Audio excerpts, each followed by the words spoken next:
કેમ છો મિત્રો? તમે બધા મજામાં હશો? તો આજ આપણે આવીએ છીએ બ્લોગ બનાવવા આવી ગયા છીએ. તો આ બચ્ચે રાયડું તમે જોઈ શકો છો. તો આપણે આ બચ્ચે જઈએ એટલે શું કરે છે પૂછીએ. ચાલો આપણે જઈએ.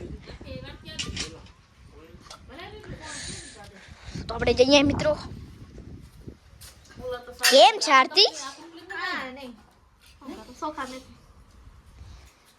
કેમ છે પછી શું કરે? એ પછી આ શું કરે?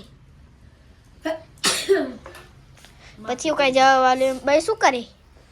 આ માખી પડી બેઠી ચામાં. જો મિત્રો ચા બનાવ્યો તો તેમાં મક્કી પડી ગઈ. મમ્મી ઢોર દે રહી. હવે ઢોરી દેશે યાર. શું કરે પછી? વિડિયોને લાઈક કરજો, ચેનલને સબસ્ક્રાઇબ કરજો અને હું ફોનમાં વિડિયો જોઉં છું. તો મિત્રો મારી ચેનલને સબસ્ક્રાઇબ કરજો, લાઈક કરજો.